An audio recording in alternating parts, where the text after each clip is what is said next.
Ассалаумалейкум туғандар, мен Жалауат шаарындамын. Бұл Куламидунов Мелис деген көчө. Ошондо бул Ташбулакка карап калат, ужечи. Bundan bir көчө нарак уже шаарга карайт. Бул спутник, пожардың үстү жагы. Бул жерде менде иштеген бир бала жашайт да. Ошол күндө эртемен алып кетип, саар кайра кечкурун таштайм. Ушундай кечим алчы. Бул жерде ошо Мелис көчөсүндө 27-үйдө bir сотрудник иштейт. ГАИда. Ошонун машинасын 2 күндөн бери көрөм. Мына бүгүн дагы көрүп, азыр съемка кылып атам.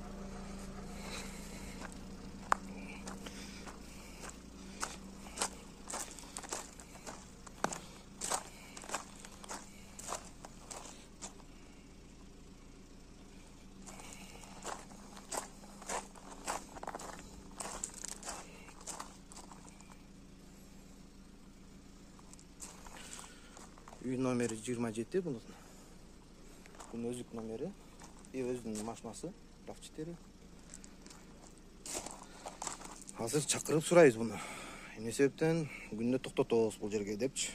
Өз позициясын бир угайлы. Ошо карап жооп беребиз.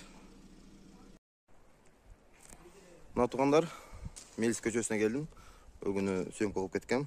20 март күнү. Бүгүн 12 апрель. 22 gün öttü aradan. Eşin alında yok. Служебный машина.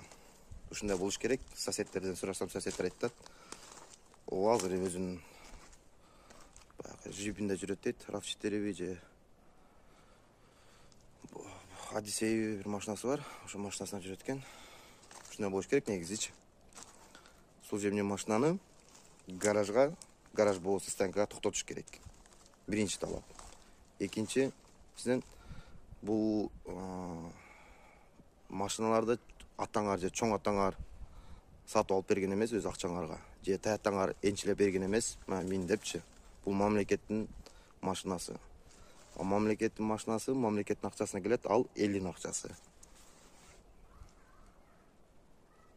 Мен өзгө видеолор чыгарбай атканмын, мен бирок буну чыгарып коеюн деп чечтим. Себеп дегенде өзүмөн баштайын дедим. Бул көчөдөн нары 3 көчө наракта мен жашайм. Грубо айтканда өзүмдүн соседим эле болот. Өзүмөн баштайын дедим. Мага айтышат, сенин ишиң жок, бул башка так депчи комментарий жазышат, личкага жазышат, WhatsApp'тан жазышат, магачы.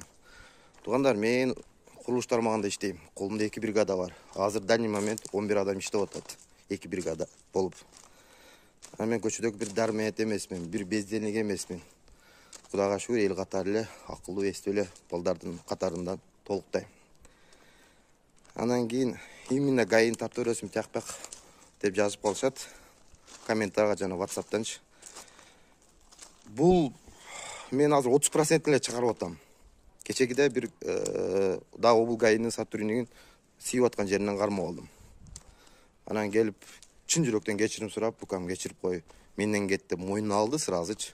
Болуптур деп кечирдим да. Эми бир 15 секунд сара кылып аткан жерин тартып алдым.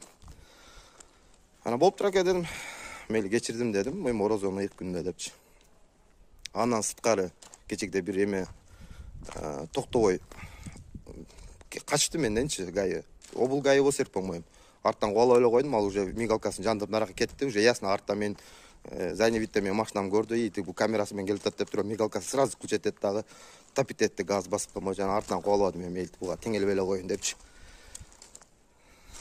Бул видеону Instagram'дан же Facebook'тан же TikTok'тан көрүп атсаңыздар, YouTube'га кирип, мен каналыма подписаться болуп коюңуздар. Ызатбек Надыржанов деп жазсаңыздар, YouTube каналым чыгат, ошого подписаться болуп, видеолорго лайк басып коебуз. Айтышат, тияк-паяктын мен Google'га жана YouTube'га официальный данныйларым калтыргам. Электронный почта жана контакт телефон. Ал жакта YouTube'га кирсеңиз, О канал деген жер бар. Ошо жерге кирсеңиз, мен данныйларым, электронный почтам, телефон номерим, WhatsApp номерим бар. Если суроолор болсо, сунуштар болсо, ошоға кайрылсаңыздар болот. Анан кечегиде начальник Горгай менен сүйлөшүп атканда, Ызатбек, сен токко эле ушундай биздин мындай минус жагыбызды көрсөтөсүң деп айтып калды. Анан Нуран ака дедим, болуптур дедим. Мен өзү планда бар эле, орозо бүткөндөн кийин менде машинада видеорегистрация бар да. Ошодо нарушение кылган, грубый нарушение кылган. Мисалы, встречкага чыккан, красинде өтүп кеткен, пешеходду кое бербеген, хулиганство маневр кылгандарды ар суббота күнү кечинде саат 10-до монтаждап эмеге YouTube каналыма жана ошо социальный сетке жүктөйм дедим. Десем, молодец деди. Жүктө деди. Ошо грубый нарушенияларды биз көрүп, барып, ошолорго штраф жазабыз деди. Болду, давай деп жигитче сүйлөштүк. Эми бул дегеним бул эмеси, мына медалдын эки тарабы болот го. Азыр сиздер бир тарабын көрүп атсаңыздар, экинчи тарабындагы бул өз айдоочулардын дагы минустарын көрсөңүздөр болот. Мо орозодон кийин 25 апрелден кийин чыга баштайт. Bir жумада бир видео чыгат. Ал жерге жок дегенде 8 же 10 грубый нарушенияларды батырам бир видеогочу. План боюнча. Анан кандай реакция кылат, аны Горгайы, Облгайы өздөрү чечет, өздөрү билишет. Менин оюм, максатым мыйзам иштеш керек, эреже иштеш керек. Адамдардын коопсуздугу. Азыр көрүп атабыз да. Коопсуз болуп кетти. Кооптуу азыр көчөдө жүрүш. Пешеходду кое бербейбиз. Эрежени 90% ууру ойнойбуз айдоочулар. Өз билем деген кылабыз. Мен да начальник менен связым бар, зам начальник менен УДда прокуратурада иштейм, же иштейт деп мондай ачык эле айтып жүрөбүз да. Депчи. Мыйзамдын так сактасак, эрежени так сактасак, өнүгүү ошондо болот. Ушул туугандар. Ошого мен эки видеону чыгарбайм дедим. Берки менден качкан гаишниктин жана берки сайра кылып аткандын. Бул видеону, үчүнчү видеону чыгарып коеюн дедим. Себеп дегенде элге дагы мындай продукция керек да, көргөнгөчү. Ошо үчүн. Андан башка дагы орозо бүткөндөн кийин башка темаларды тууралуу да тартабыз. Ал жакта уже уголовный иш кылып жүргөндөрдү, грубый нарушение кылгандарды тартабыз. Азыр ал тууралуу эмелер, информациялар бар. Видео, аудио запистер бар. Эми аны орозо күндө унчукпай кичине туруп турайын деп атам. Орозо бүткөндөн кийин баштайбыз. Кудай калса дрон алдым. Качкандарды кубалабайбыз. Просто дрон менен эле асмандан күзөтүп турабыз. Үйүнө качып киреби же бир зданияга кирип кетеби?